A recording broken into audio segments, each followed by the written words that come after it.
I'm Sophia Williams, 22, and I grew up believing my family struggled financially. My childhood was filled with lectures about saving money and making sacrifices. So imagine my shock when I discovered my parents had refused to help with my college expenses while secretly funding my sister's lavish lifestyle. I worked 3 jobs and took out loans while Amanda enjoyed a fully paid education and apartment in NYC. Everything changed when my grandfather uncovered their deception.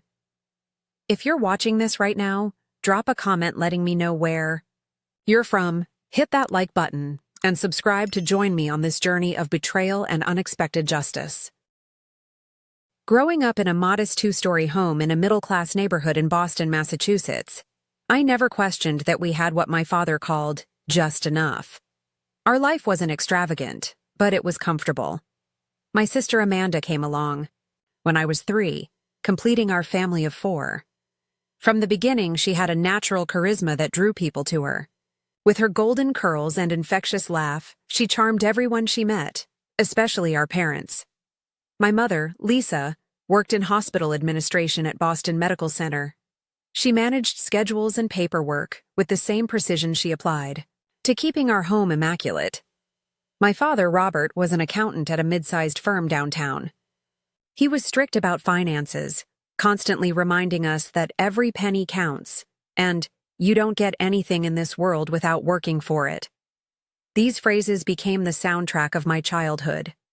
The only person who seemed immune to Amanda's spell was my grandfather Harold, my father's dad. A retired business owner who'd built a successful chain of hardware stores throughout New England, Grandpa Harold lived just 20 minutes away in a comfortable house with a view of the harbor. He visited at least once a week, always bringing small gifts for both Amanda and me. When he caught me building elaborate structures with blocks at age 7, he started bringing me architecture magazines and books instead of toys. "You've got a good eye for design, Sophie," he'd say, using his special nickname for me. "I bet you'll build something remarkable someday." Those were the moments I felt truly seen. At home, praise was scarce for me, but abundant for Amanda. When I brought home straight A's in elementary school, my mother would briefly glance at my report card and say, "That's what we expect from you." But when Amanda managed to pull B's and C's, there were celebrations and ice cream outings. "Your sister needs more encouragement," my mother explained when I questioned this. "Learning doesn't come as easily to her as it does to you." I accepted this explanation, trying to suppress the flicker of resentment that sparked in my chest. After all, I didn't want to be the jealous older sister. So I doubled my efforts, joining the math club, the science club, and the school newspaper. Each achievement was met with the same lukewarm acknowledgement from my parents. The differences in our treatment became more obvious as we grew older. For my 10th birthday, I received a set of drawing pencils and a sketchbook. For Amanda's 10th birthday 3 years later, she got a lavish party at an indoor water park with 15 friends and a new tablet. When I mentioned the disparity, my father frowned. "We're in a better financial position now than we were when you turned 10, he explained. "Besides, you've never been interested in big parties." It was true that I preferred quiet celebrations, but I hadn't been given the option. Still, I nodded and retreated to my room to sketch building designs. That was the year I decided I wanted to become an architect, creating spaces where everyone would feel equally valued. My relationship with Grandpa Harold deepened during my middle school years. He was the one who attended my academic award ceremonies when my parents were too busy with Amanda's dance recitals. He listened intently when I explained my designs for eco-friendly housing or innovative public spaces. "You're going to need a top-notch education to bring these ideas to life," he told me when I was 13. "Start thinking about colleges with strong architecture programs." Meanwhile, Amanda developed an expensive taste in clothes and electronics. While I saved my allowance, which was noticeably smaller than hers, for books and art supplies, she spent hers immediately on trendy items, then somehow managed to get additional funds from our parents. "She needs to fit in socially," my mother whispered to my father one evening when they thought I couldn't hear. "Sophia's different. She's more independent." Independent wasn't how I would have described myself. Self-sufficient, perhaps, but only because I'd learned early that my needs came second. I threw myself into academic competitions, volunteer work, and any activity that might strengthen my college applications. If I couldn't win my parents' approval through normal achievements, perhaps exceptional ones would do the trick. By the time I reached high school, I'd developed a quiet resilience. I still longed for my parents' recognition, but I'd found other sources of validation: my teachers' praise, my grandfather's unwavering support, and my own growing confidence in my abilities. What I didn't know then was that the pattern of favoritism I'd experienced throughout childhood was about to become something far more damaging. My high school years were a carefully orchestrated symphony of academic excellence and strategic extracurriculars. While other teenagers spent weekends at the mall or going to parties, I divided my time between advanced placement coursework, the architecture club I'd founded sophomore year, and volunteering with Habitat for Humanity to gain hands-on construction experience. By 16, I'd added another component to my packed schedule: a part-time job at a local coffee shop. Every Saturday and Sunday morning, I'd wake at 5 a.m. to serve lattes and cappuccinos to half-asleep customers. The pay wasn't great, but every dollar went straight into my college fund. "You don't need to work so hard," my mother commented once when she saw me counting my savings. "We've always told you we'll help with college." That promise remained vague, but I clung to it. After all, my parents had steady jobs and had never indicated we were in financial trouble. Still, my father's frequent lectures about financial responsibility and the value of earning your own way had instilled in me a drive to contribute as much as possible to my education. Meanwhile, Amanda floated through high school with a C+ average and a robust social life.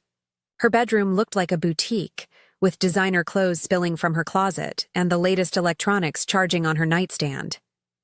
When I asked how she afforded these luxuries on her allowance, she shrugged.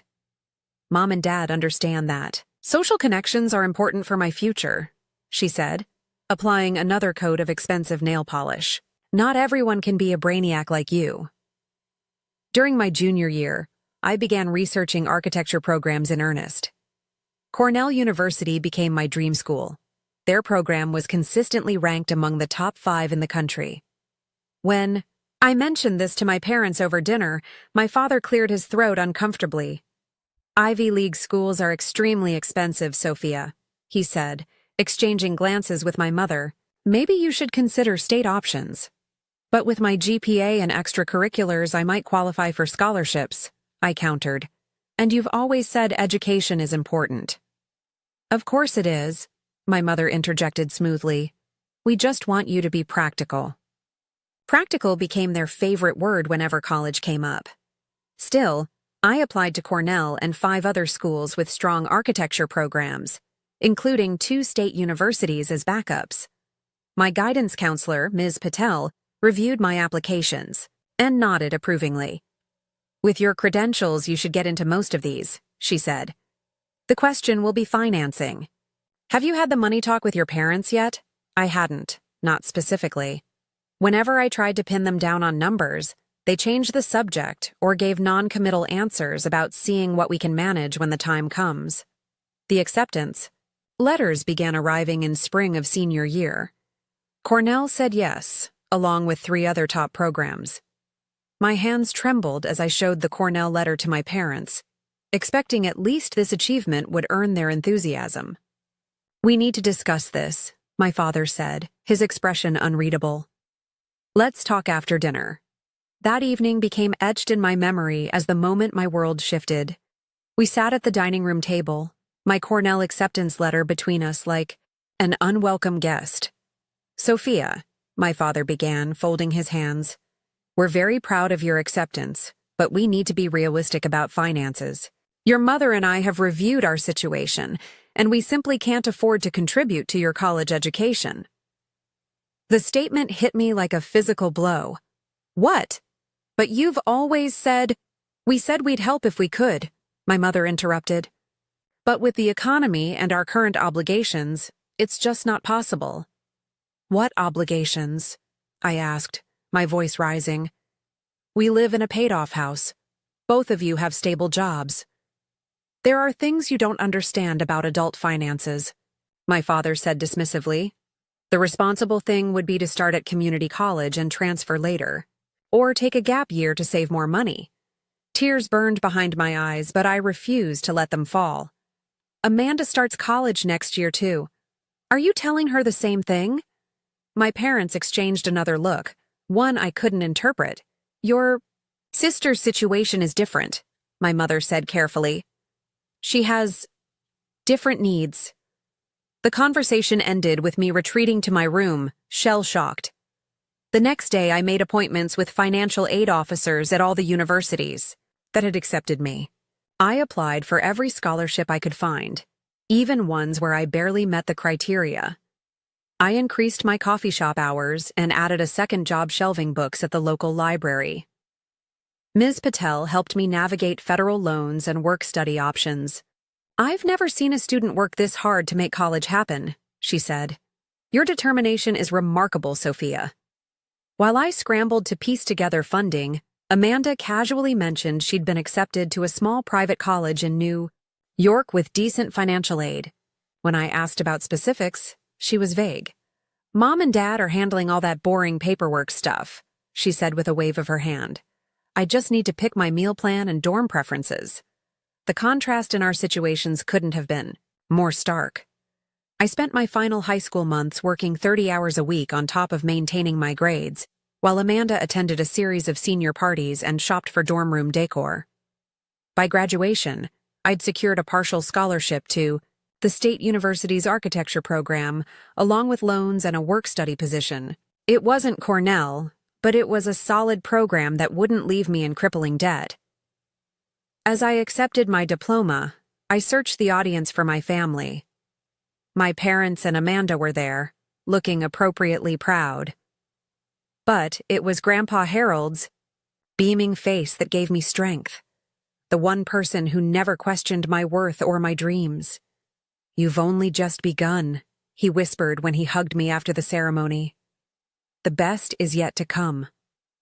I wanted to believe him, but as summer progressed and I watched my parents help Amanda prepare for college, buying her new clothes, a laptop, and dorm supplies, while offering me nothing but advice on budgeting wisely, doubt crept in. If their financial situation was truly so strained, how could they afford all this for my sister? The question lingered, but I pushed it aside. I needed to focus on my own path forward, even if I had to walk it alone. August arrived with sweltering heat and the reality of my new life. While Amanda departed for her private college orientation in a car filled with new belongings, I packed my few possessions into my grandfather's old sedan.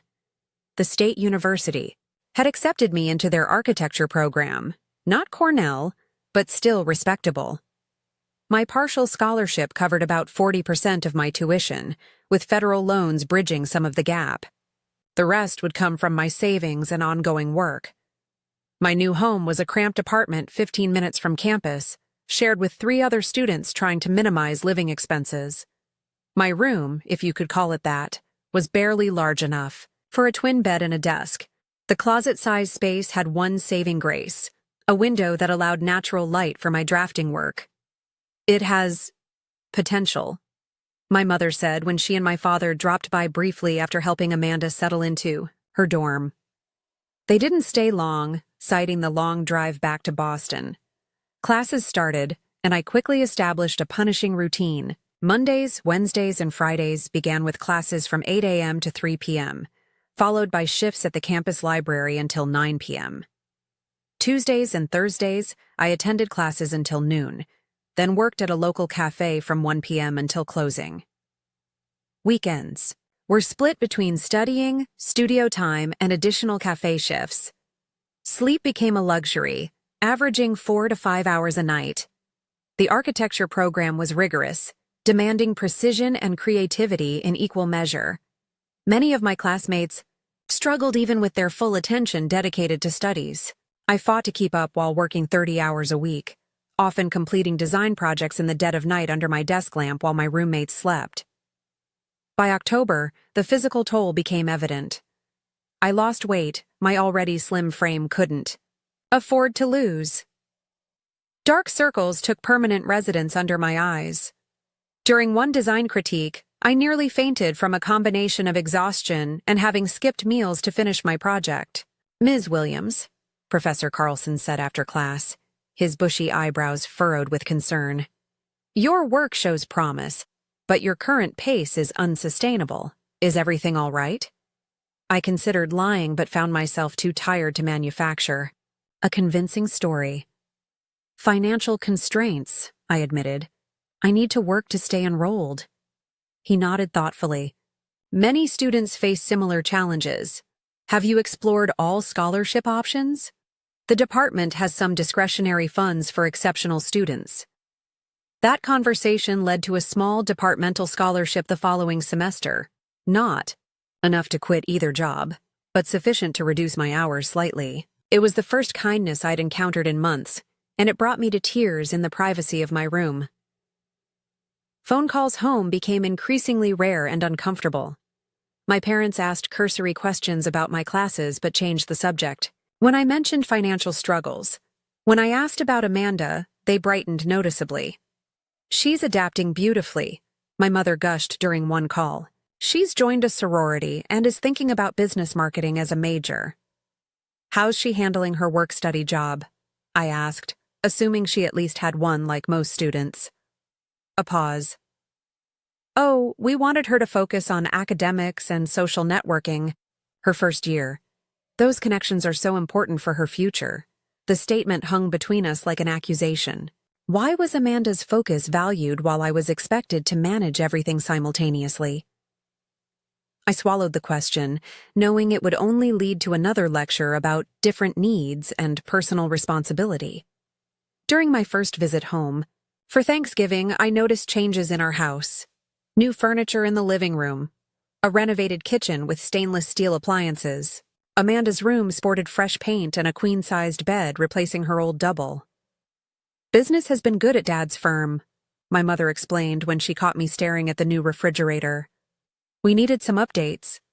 The holiday was tense, with Amanda dominating conversation with stories about her sorority sisters and professors who totally loved her. When my father asked about my studies, I gave brief answers, knowing my reality. Exhaustion, ramen noodles, and constant anxiety about money would dampen the mood.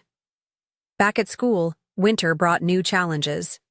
My apartment's heating system failed regularly, forcing me to work in the library until closing time. A particularly harsh week of freezing temperatures coincided with midterm projects and a stomach virus that swept through campus. I pushed through fevers and nausea, unable to afford missing work shifts. Professor Carlson found me in the studio, at midnight, shivering despite the building's heat, trying to complete a model with trembling hands. "Sophia," he said gently, "you're ill. You need rest." "Deadline," I mumbled, gluing another piece to my scale model.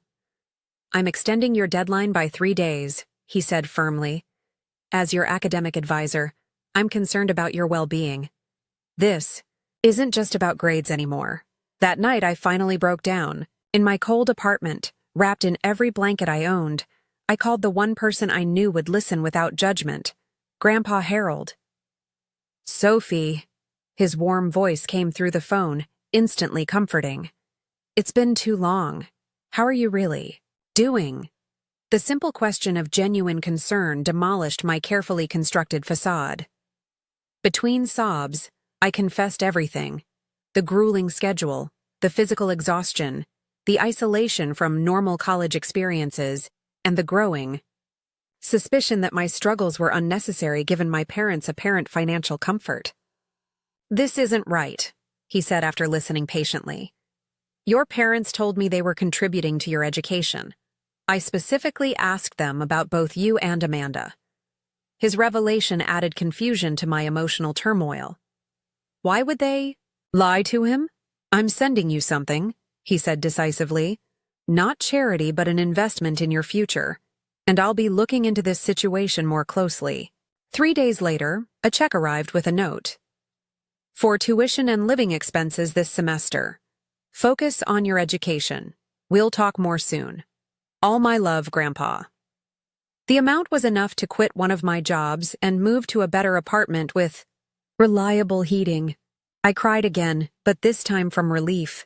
That night, I slept 8 hours for the first time in months. When I called to thank him, Grandpa Harold had one request. Don't tell your parents about this arrangement for now. I need to understand what's really happening first. I agreed, not fully comprehending his concern but grateful for the reprieve. With one job instead of two, I could breathe again. My grades improved. I even occasionally joined classmates for study sessions that sometimes evolved into actual social interactions. What I didn't know then was that my grandfather's intervention was just the beginning. The real revelation and reckoning still awaited. Spring semester progressed with a more manageable rhythm, thanks to Grandpa Harold's help. For the first time since starting college, I occasionally enjoyed small pleasures: a movie night with classmates, extra hours in the studio refining, designs beyond basic requirements, and even a full night's sleep before exams.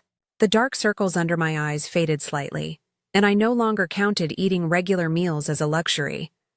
The fragile stability I'd established shattered one rainy April weekend, when water began seeping through my apartment ceiling. What started as a small leak quickly became a cascading disaster as a pipe burst in the unit above mine. Within hours, my bedroom was uninhabitable, my mattress soaked, and several architecture models damaged. The repairs will take at least 2 weeks, the building manager explained apologetically. Insurance will cover the damages, but you'll need alternative accommodation in the meantime. With final projects due and limited funds for a hotel, I reluctantly called home. My mother answered, sounding distracted. "Of course you can stay here," she said after I explained my situation. "Your father and I are leaving tomorrow for a conference in Chicago until Wednesday, but you can use your key." The timing seemed fortuitous. I could salvage my projects, dry out my belongings, and have a quiet space to work without awkward interactions with my parents. I packed what remained dry and drove the 3 hours to Boston. The house was empty when I arrived. I settled into my old bedroom, which remained largely unchanged since high school, a time capsule of my former life. After a hot shower and real meal, I spread out my damaged projects on the dining room table to assess what could be salvaged. Working late into the night, I needed more drafting paper.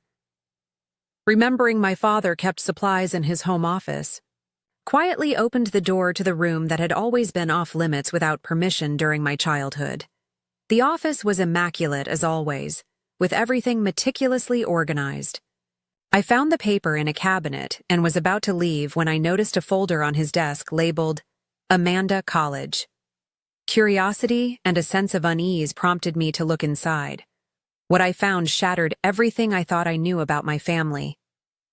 Inside was a complete financial record of Amanda's education, tuition payments for her private college totaling over $50,000 per year, fully paid by my parents. Additional documents showed a monthly allowance of $2,000 transferred to her account, more than I earned working 30 hours weekly. Credit card statements revealed shopping sprees, weekend trips with friends, and even a spring break vacation to Cancun. My hands trembling, I opened another drawer and found a folder with my name. It contained only loan applications I'd completed myself and a single page noting my partial scholarship. No parental contributions, no monthly support, nothing. The contrast was so stark it felt like a physical blow. I sank into my father's office chair, trying to process what I was seeing. This wasn't just favoritism or different parenting approaches. This was deliberate deception, but there was more. Another folder labeled Investments revealed my parents' true financial situation: substantial retirement accounts, investment properties I'd never heard about, and stock holdings worth significant sums. A bank statement showed a healthy 6-figure balance in their main account. The tight finances they'd claimed when refusing to help with my education were entirely fabricated. Even more shocking was a document detailing a fully furnished apartment in Manhattan's Chelsea neighborhood, purchased 2 years ago and maintained for Amanda's weekend use while attending college upstate. The document noted it was conveniently located near her internship, an internship I'd never heard mentioned. Receipts for furnishings totaling thousands of dollars were paperclipped to maintenance fee statements. Meanwhile, I'd been sleeping on a second-hand mattress in an apartment with unreliable heating. I found myself methodically taking photos of each document with my phone, hands operating independently from my numb mind. I couldn't fully comprehend what I was seeing, but some part of me knew I needed evidence. Most devastating was finding old tax returns that showed my parents' income had actually increased significantly during my senior year of high school, precisely when they claimed financial hardship made it impossible to help with my education. The sound of a car in the driveway jolted me back to reality. Quickly returning everything to its exact position, I slipped out of the office just as keys jangled in the front door. "Sophia?" my mother called, stepping inside. "We caught an earlier flight since the last day of the conference was canceled." "Hi, Mom?" I managed, my voice surprisingly steady despite the storm raging inside me. "Thanks for letting me stay." "Of course, honey," she said, giving me a quick hug that I had to force myself not to recoil from. "Is everything okay? You look pale." "Just tired from dealing with the apartment situation," I lied, unable to meet her eyes. My father entered carrying their luggage. "Hello, Sophia. Sorry about your apartment troubles." I nodded, suddenly hyper-aware of every gesture, every word. These people who had raised me, who should have supported me equally with my sister, had deliberately set me up to struggle while lavishing Amanda with everything. The betrayal was so profound I couldn't begin to process it in their presence. "Think I'll go to bed early," I said, retreating to my room where I sat motionless on the edge of my bed, staring at nothing. Sleep evaded me that night. Questions circled like vultures. Why did they do this? What had I done to deserve such treatment? Was their love conditional on something I couldn't provide? The harsh reality that maybe they simply didn't value me as much as my sister was too. Painful to accept. By morning, I'd made a decision. I couldn't confront them yet, not while emotionally raw and dependent on their roof. I needed time to think, to plan, to understand the full scope of their deception. I told them my apartment manager had called with news that emergency repairs were progressing faster than expected, allowing me to return early. The lie came easily, surprising me with how natural it felt to deceive them after discovering their years of lies. "Are you sure you need to rush back?" my mother asked, seemingly concerned. "You've hardly been here." "I have projects due," I replied, already packing my belongings. "Thanks for letting me stay." The drive back to school passed in a blur. Tears finally came once I was alone on the highway, great heaving sobs that forced me to pull over twice when my vision blurred too much to drive safely. By the time I reached campus, exhaustion had replaced the acute pain with a dull, hollow feeling. I checked into a cheap motel with my limited emergency fund, laid on the bed fully clothed, and stared at the water-stained ceiling. The foundation of my understanding of my family, my childhood, and myself had crumbled completely. Everything I'd attributed to financial necessity, the extra jobs, the loans, the sacrifices, had been artificial hardships imposed by the people who should have protected me. As dawn broke, one certainty emerged from the emotional wreckage. This deception couldn't continue unchallenged, but I needed an ally, someone with leverage and perspective. I reached for my phone and called Grandpa Harold. For 2 weeks after my discovery, I moved through life like a sleepwalker. I attended classes, completed assignments, and worked my remaining job with mechanical precision while internally processing the betrayal. The motel drained my finances until my apartment became habitable again, adding financial stress to emotional trauma. My roommates noticed the change. "Are you okay?" Mia asked one evening. "You seem different since the flood." I managed a weak smile. "Just tired. Final projects and everything." The truth remained locked inside, too raw to share with anyone except Grandpa Harold. Our initial phone conversation had been brief. I couldn't bring myself to explain everything without breaking down. He immediately sensed something was seriously wrong. "I'm coming to see you this weekend," he said firmly. "Whatever this is, you shouldn't face it alone." When Saturday arrived, I met him at a quiet cafe off campus. The moment I saw his familiar face, kind eyes creased with concern, silver hair neatly combed, something inside me cracked. He hugged me tightly as I fought back tears. "Now," he said once we were seated with coffee, "tell me everything." I did, starting with my parents' refusal to help with college and ending with the documents I'd discovered. I laid out the entire deception. I showed him the photos I'd taken, irrefutable evidence of the disparity between my parents' claims and reality. Grandpa Harold's expression shifted from disbelief to anger as he examined each image. When I finished, he sat silently for several moments, hands clasped tightly on the table. "I've been a fool," he finally said, voice low with controlled fury. "When your father told me they were supporting both you girls equally but that you insisted on being independent, I believed him. I shouldn't have." "They told you what?" My shock was genuine. "They've been lying to you too?" He nodded grimly. "For years, apparently. After our conversation when you were sick, I asked directly how much they were contributing to your education. Robert assured me they were covering half your tuition, but that you were determined to make your own way. For the rest, the depth of my parents' deception expanded with this revelation. They hadn't just lied to me, they'd created an elaborate fiction for everyone. "There's something else you should know," Grandpa Harold continued. "I've been providing financial support to your parents for years, contributions to what I thought was both your and Amanda's education fund. Your grandfather made good investments, Sophie.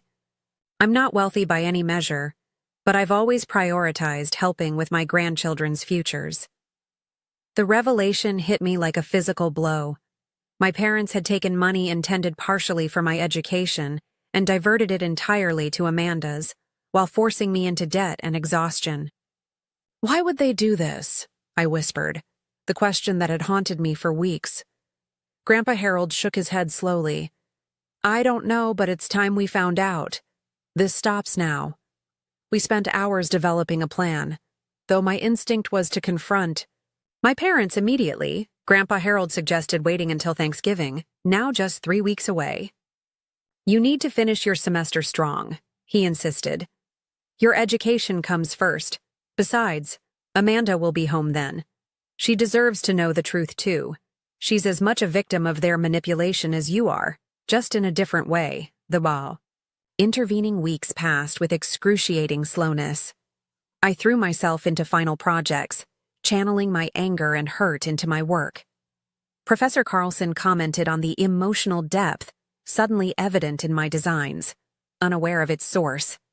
I avoided calls from my parents, texting brief responses about being busy with end-of-semester work.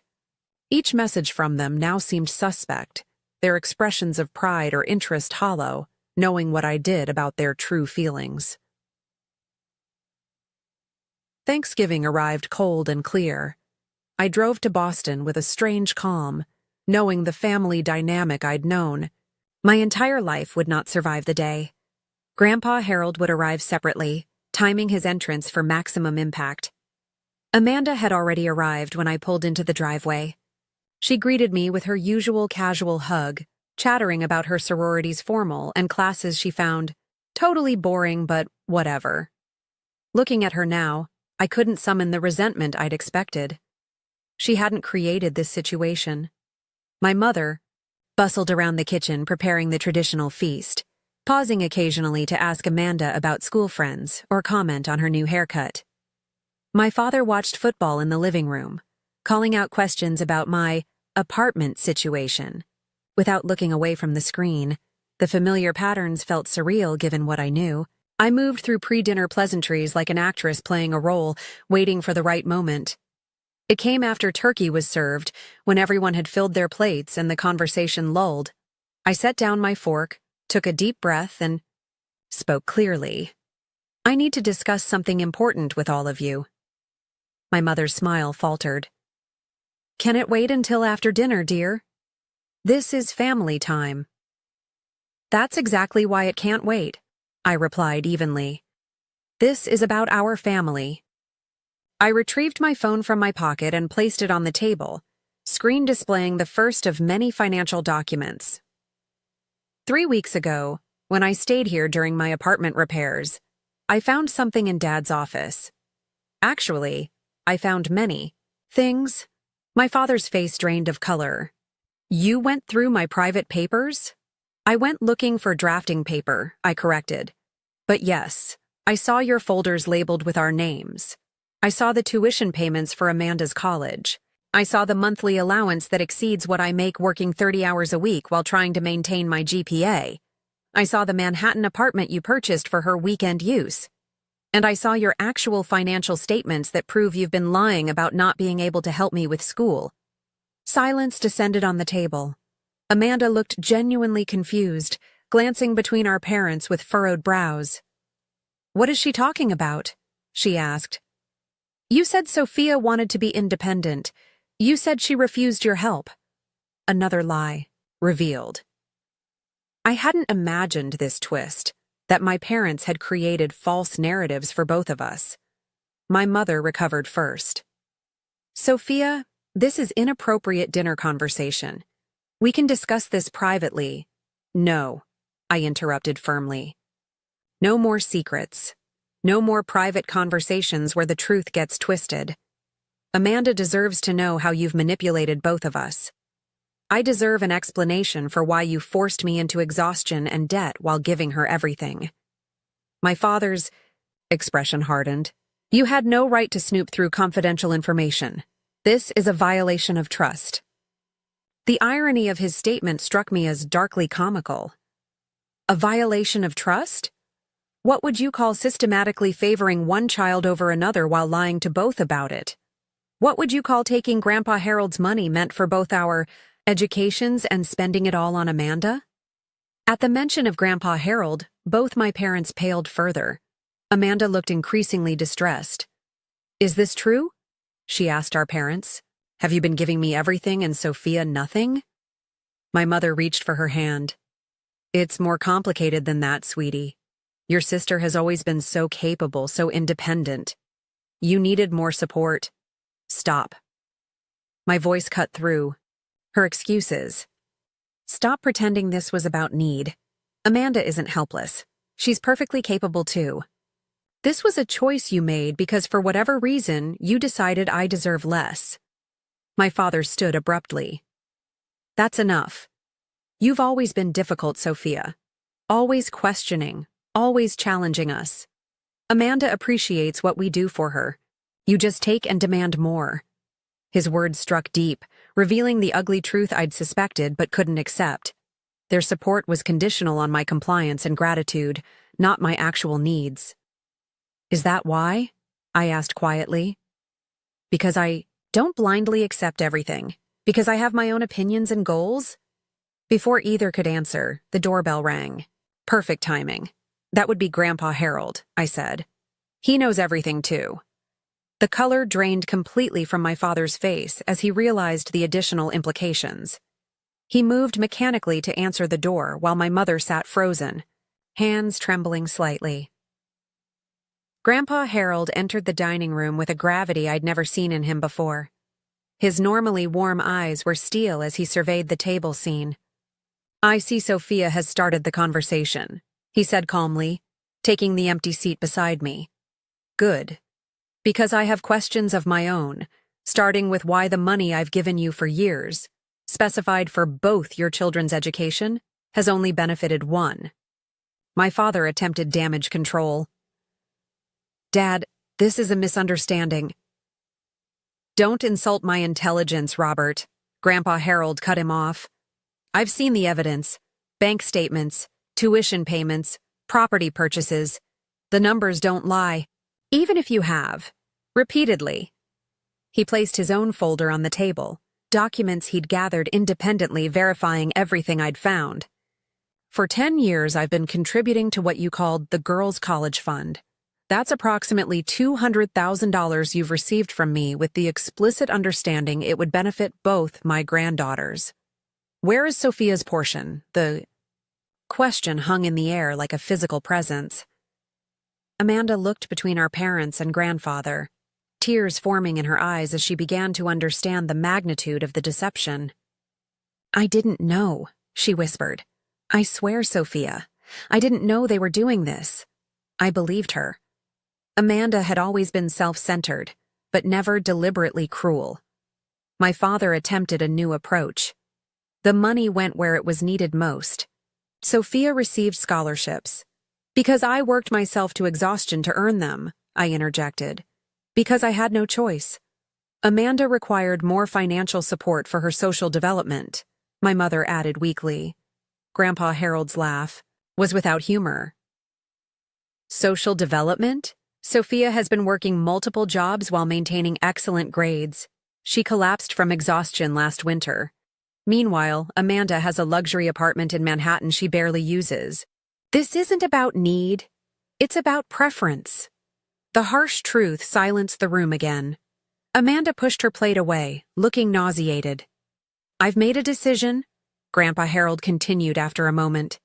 "Since you've misappropriated funds I intended for both girls, I'll be handling their support directly from now on. I'm establishing independent trusts for each of them. Money you cannot access or control." My father's face flushed with anger. "You can't do that. We're her parents. Parents who have betrayed their daughter's trust in the most fundamental way," Grandpa Harold replied evenly. "And I absolutely can do this. My alternative option is to pursue legal action regarding the misappropriation of funds I provided under false pretenses. Would you prefer that route?" The threat landed with devastating force. My father, an accountant intimately familiar with financial law, understood the implications immediately. "Additionally," Grandpa Harold continued, "any future financial support from me will be contingent on equal treatment of both your daughters. If I see continued evidence of this favoritism, you'll receive nothing further from me. Not for retirement, not for emergencies, nothing." The ultimatum transformed my parents' expressions from defensive to alarmed. They'd never expected consequences for their actions, certainly not financial ones that would affect them directly. I looked at Amanda and saw tears streaming down her face. "I'm so sorry," she whispered to me. "I never would have accepted all this if I'd known what they were doing to you." For the first time in years, I felt genuine connection with my sister. We'd both been manipulated, cast in roles not of our choosing. She as the needy, favored child. Me as the neglected, independent one. "This isn't your fault," I told her honestly. "You didn't create this situation." As the confrontation continued around us, my parents scrambling to justify their actions, Grandpa Harold systematically dismantling each excuse, Amanda moved to sit beside me, taking my hand under the table in silent solidarity. The Thanksgiving dinner sat forgotten, turkey growing cold as years of deception were finally exposed to light. The family I thought I had never existed. But as painful as this revelation was, it cleared the way for something potentially more valuable: truth. The days following Thanksgiving brought seismic shifts in every relationship within our family. I returned to campus to complete final projects and exams, operating on autopilot while processing the emotional aftermath of the confrontation. Grandpa, Harold kept his word, immediately establishing separate trusts for Amanda and me. Mine provided enough to cover tuition, housing, and basic expenses, allowing me to reduce my work hours to a manageable 10 per week. "This isn't a handout," he clarified during a long phone call. "It's what should have been yours all along. Use it to excel, not just survive." My parents' reaction evolved in stages. Initially, there were desperate attempts to justify their actions. Through lengthy emails explaining their parenting philosophy and how they believed they were preparing me for the real world. When those went unanswered, they shifted to anger. with my father sending a particularly biting message suggesting I'd manipulated Grandpa Harold against them. Finally, when their attempts at controlling the narrative failed, they attempted reconciliation through carefully worded apologies that acknowledged the perceived unfairness without truly accepting responsibility for the deliberate deception. I let these messages accumulate unread after the first few. I needed space to determine my own feelings before engaging with their explanations or apologies. The most surprising aftermath came from Amanda. 3 days after Thanksgiving, she appeared at my apartment door unannounced, eyes red from crying, clutching a duffel bag. "I couldn't stay there," she explained as I let her in. "Not after knowing what they did to you. Can I crash here for a few days?" Those few days turned into 2 weeks of honest conversations that bridged the gulf our parents had created between us. Amanda was confronting uncomfortable truths about her upbringing and her role in our family dynamic. "I always knew I was favored," she admitted one evening as we shared takeout on my small couch. "But I thought it was because I needed more help than you. They always described you as this super capable person who had everything together, while I was the one who needed extra support." "They constructed completely different narratives for each of us," I said, passing her the container of noodles. "They told me you needed special support while expecting me to be completely self-sufficient. They told you I wanted independence while making me work to exhaustion." Amanda nodded, pushing food around with her chopsticks. "The worst part is realizing how much I bought into it. I never questioned why I deserved all these advantages. I just accepted them as my due." Her self-awareness surprised me. The sister I'd known had always seemed oblivious to privilege, taking extras as her birthright. This new reflective Amanda was someone I could potentially connect with as an equal. During her stay, she made a decision that shocked me. She would transfer to a state university with her trust fund, move out of the Manhattan apartment, and get a part-time job. "I need to learn who I am without all the excess," she explained. "And I need to know I can succeed on my own merits." When she returned to pack her dorm room before the holiday break, she informed our parents of her decision. According to her texts, they reacted with disbelief and attempted to dissuade her, which only strengthened her resolve. As for me, the spring semester began with transformative changes. With adequate financial support, I moved to a small but well-maintained apartment closer to campus. I reduced my work hours to focus primarily on my education. Most importantly, I started sleeping regularly and eating proper meals. Basic self-care that had been impossible during my years of overwork. The change was immediately evident in my academic performance and mental health. Professor Carlson commented on the remarkable evolution in my design work, which now demonstrated both technical precision and creative vision. I found myself participating more in class discussions and studio critiques, no longer too exhausted to engage. I also began seeing a campus therapist to process the years of familial betrayal. Dr. Lin helped me understand that my parents' treatment wasn't a reflection of my worth, but a manifestation of their own dysfunction. "What they did says nothing about your value and everything about their limitations," she explained during one particularly difficult session. "Children aren't supposed to earn parental support. It should be freely given." These insights helped me gradually release the shame and self-doubt I'd carried for years. The nagging question of what I'd done wrong, or what was inherently unlovable about me that caused my parents to withhold support. My relationship with my parents remained distant but civil. After 2 months of limited contact, I agreed to a phone call where I established clear boundaries. "I'm not ready to pretend everything is normal," I told them. "I need time and evidence of real change before I can consider rebuilding trust." My father bristled at the word evidence, but my mother seemed to understand the fundamental breach that had occurred. For the first time, she didn't offer excuses or minimizations. "We failed you," she said simply. "I failed you as a mother. I can see that now, and I'm truly sorry." Whether this represented genuine insight or another attempt at manipulation remained to be seen, but I acknowledged her words with cautious appreciation. Meanwhile, Amanda's transformation continued. She transferred to a university in a neighboring state, moved into a modest apartment with 2 roommates, and secured a campus job in the admissions office. We spoke weekly, our conversations growing increasingly open and supportive. "I'm struggling with statistics," she confessed during one call. "I've never had to work this hard at school before." "Want me to help?" I offered. Math was always my strong suit. These tutoring sessions became regular video calls where we not only tackled her coursework, but continued healing our relationship. The contrast with our previous dynamic was striking.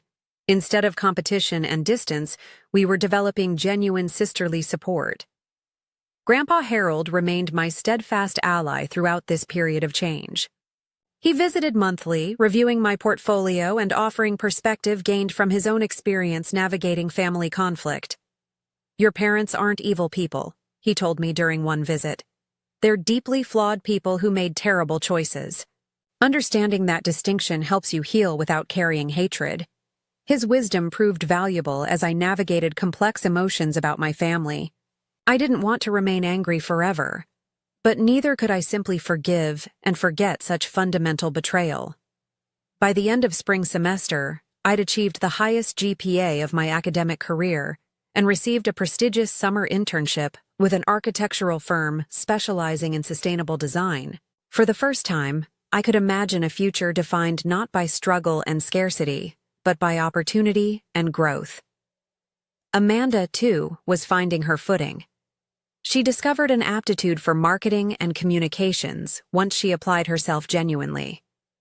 Her natural charisma, previously channeled into social climbing, became an asset in collaborative projects and presentations. "I actually like earning good grades," she told me with surprise in her voice. "It feels completely different when I know I did the work myself." Our parents watched these developments from a distance, occasionally attempting to insert themselves, but largely respecting the boundaries we'd established. I learned from Grandpa Harold that they had entered marriage counseling and financial therapy, small steps toward addressing the dysfunction that had shaped our family. As summer approached, I faced an unexpected opportunity that would cement my transformation from victim to architect of my own future. The firm where I'd interned offered to sponsor my application to their alma mater's prestigious graduate program, Cornell's Master of Architecture. "Your portfolio demonstrates exceptional promise," my supervisor wrote in the recommendation letter. "Your unique perspective on accessible, sustainable design reflects both technical mastery and genuine empathy. The validation from industry professionals, recognition based purely on merit rather than family connection or privilege, represented everything I'd worked toward." When the acceptance letter arrived in late July, I felt a profound sense of vindication. I had survived my parents' betrayal and emerged stronger, not because of their tough love approach, but despite their deliberate disadvantaging. The achievement was entirely mine. Yet I couldn't have reached this point without Grandpa Harold's intervention and the subsequent truths it revealed. As I packed for my move to Cornell, I came across an old sketchbook from high school containing my earliest architectural drawings. Flipping through the pages, I was struck by the persistent vision evident even in those amateur sketches. Spaces designed to welcome everyone equally, structures that provided both beauty and practical support to all who entered them. I realized then that my experience had shaped my architectural philosophy in profound ways.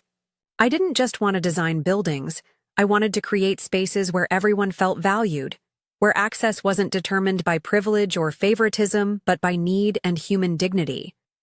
This insight became the foundation for my graduate studies and beyond, transforming pain into purpose in ways my parents could never have anticipated when they made their damaging choices years before. 3 years after that fateful Thanksgiving confrontation, I stood in Cornell's grand auditorium wearing a master's graduate cap and gown. My thesis project, an innovative community center combining affordable housing, education spaces, and urban agriculture, had received the department's highest honors. As I accepted my diploma, I searched the audience for familiar faces. Grandpa Harold sat in the front row, his eyes shining with unmistakable pride. Beside him was Amanda, who had taken a day off from her new marketing job to attend. They cheered loudly when my name was called, drawing smiles from neighboring families. Noticeably absent were my parents. I had sent them an invitation, more as an acknowledgement of our biological connection than an expectation of attendance.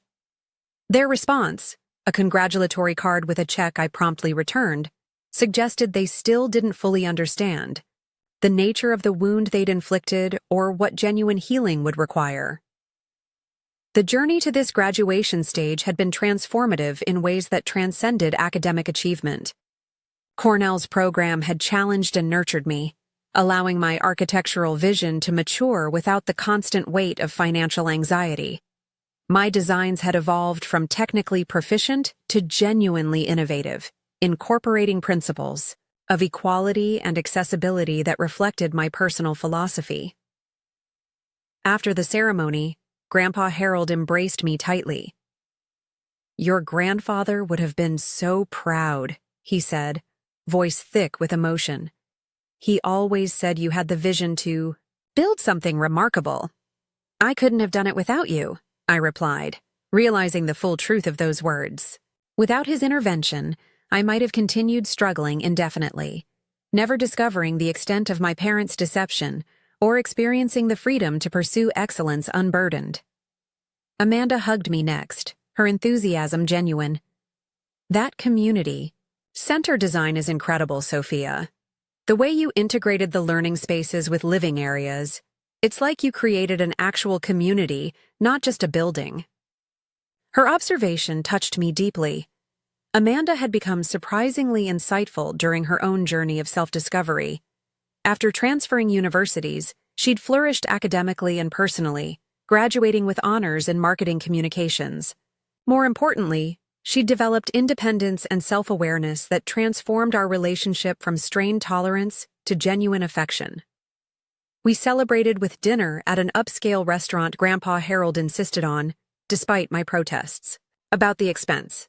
"Indulge an old man," he said with a wink. "Some achievements deserve proper recognition." Over dessert, Amanda raised her glass. "To Sophia, the first Williams to earn a master's degree, and definitely the most determined person I know. And to new beginnings," Grandpa Harold added, "the best kind built on truth and earned through perseverance." The following week, I began my professional career at a respected architectural firm in Boston, deliberately choosing my hometown rather than avoiding it. I wanted to build my future in the city of my past, transforming painful memories through present success. My first apartment was small but stylish, purchased with savings from graduate fellowships and a small inheritance Grandpa Harold had set aside for each grandchild upon graduation. For the first time, I created a space entirely my own, designed with intention rather than desperation. Within months, my work began attracting notice. My perspective on inclusive design, spaces that welcomed people regardless of economic status or background, resonated with clients interested in urban renewal projects. By my second year at the firm, I was leading small teams on community-focused developments. Amanda and I continued building our adult relationship, meeting monthly for dinner and regular video calls between. She'd secured a position with a marketing agency specializing in nonprofit clients, work that aligned with her newly discovered values. "I never thought I'd care about making a difference," she confessed during one of our dinners. "But it feels so much better than just accumulating stuff or status." "You always had depth," I assured her. "You just needed space to discover it yourself." Our conversations often turned to our ongoing relationship with our parents, which remained complicated for both of us. Amanda maintained more regular contact than I did, occasionally joining them for holidays or family events. "They're trying, in their way," she reported after one such visit. "Dad still struggles with admitting how wrong they were, but Mom seems genuinely regretful."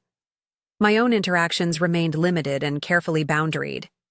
Occasional lunch meetings with my mother revealed a woman attempting to understand her. Mistakes, but still fundamentally shaped by the beliefs that led to them. "We thought we were doing what was best," she said during one such meeting. "We believed you were stronger, more capable of handling independence." That's the problem, I replied gently. You confused stronger with deserving less support. Being capable doesn't mean needing less love or practical help. These conversations never fully resolved our differences, but gradually built a fragile bridge of understanding. I didn't seek close reconnection, having built a fulfilling life with chosen family, friends, mentors, and colleagues who valued me unconditionally. Grandpa Harold remained central to this chosen family until his health began declining in my third postgraduate year. When he was diagnosed with congestive heart failure, I temporarily reduced my work hours to help with his care. During those precious months, our roles reversed as I supported the man who had changed the trajectory of my life. Do you regret confronting them? He asked one afternoon as we sat in his garden. Your parents, I mean. I considered the question carefully. No. Living with the truth, however painful, is better than living with lies. The confrontation freed both Amanda and me to become who we really are. He nodded slowly. That's the thing. About truth, it doesn't create problems, it reveals them. Problems that already existed but were hidden. This insight became increasingly meaningful as I continued building my professional reputation. Transparency and integrity became hallmarks of my architectural practice and personal relationships. I developed a particular focus on projects serving first-generation college students, designing campus spaces that supported their unique challenges. When approached by my alma mater to create a residence hall specifically addressing needs of working students, I accepted immediately. The design incorporated flexible study spaces, built-in time-saving amenities, and natural light prioritized for mental well-being. All elements I would have benefited from during my own undergraduate struggles. At the building's dedication ceremony, I was asked to speak about my inspiration. Without naming names or specific circumstances, I shared the essence of my experience. Educational spaces should never reinforce inequality, I told the audience of administrators, donors, and students. They should actively work to dismantle it. This building is designed to honor the extra effort many students make just to be here, and to ensure that effort is directed toward learning rather than mere survival. The speech received unexpected media attention, leading to a series of articles about accessibility in higher education. This visibility brought an invitation to establish a scholarship fund through the university for students working while pursuing architectural degrees. With Grandpa Harold's guidance, I structured the fund to provide not just tuition assistance, but stipends for living expenses, addressing the holistic challenges I had faced. When Grandpa Harold passed peacefully the following spring, his legacy extended far beyond the financial support he'd provided. He had taught me that justice sometimes requires disruption, that boundaries are necessary for healing, and that true family is defined by actions rather than blood. His funeral brought my first extended interaction with my father in years. Standing awkwardly beside the coffin, Robert Williams looked simultaneously older and smaller than I remembered. Your grandfather was very proud of you, he said, breaking the uncomfortable silence between us.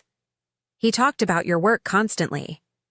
He was the parent I needed when you and Mom couldn't be, I replied without anger, simply stating a truth we both recognized. My father nodded, something like genuine regret crossing his features. I know, and I'm sorry for that, sorrier than I can express. It wasn't a comprehensive apology or full acknowledgement of the harm done, but it was perhaps the most honest communication we'd shared in years. I accepted it with a nod, neither demanding more nor dismissing the offering.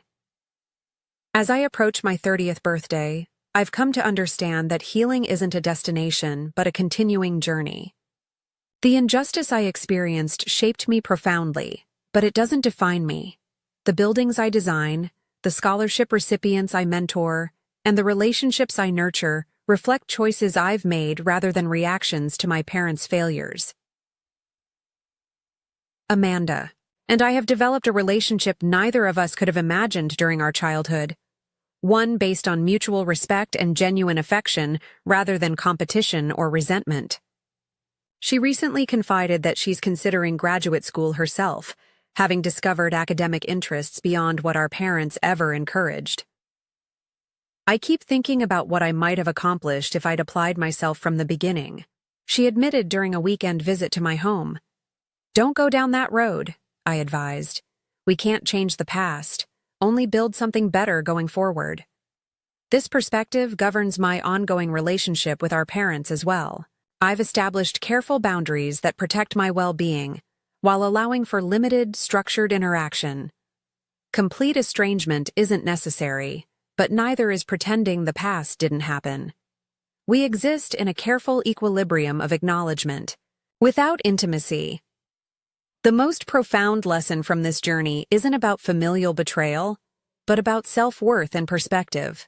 I now understand that my value was never determined by my parents' treatment, that financial support wasn't something I needed to earn through extraordinary effort or perfect compliance.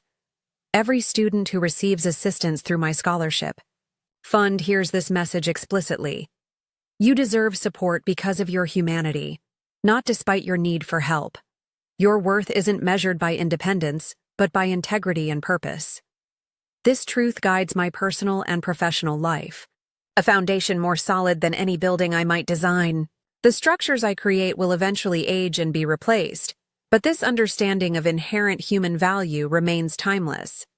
As I review plans for my newest project, an intergenerational community center combining senior housing with student apartments, I recognize that my experiences have given me unique insight into creating spaces where everyone feels equally welcomed and valued.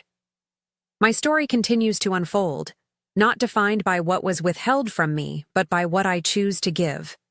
The betrayal that once seemed overwhelming has become just one chapter in a longer narrative of resilience, purpose, and ultimately, freedom. Have you ever experienced favoritism in your family or witnessed it in others? How did you handle it? I'd love to hear your thoughts in the comments below. If this story resonated with you, please hit that like button and subscribe for more content about overcoming family challenges and building a meaningful life on your own terms. And if you know someone who might need to hear this message, share this video with them. Sometimes knowing we're not alone in our struggles makes all the difference. Thank you for listening to my story.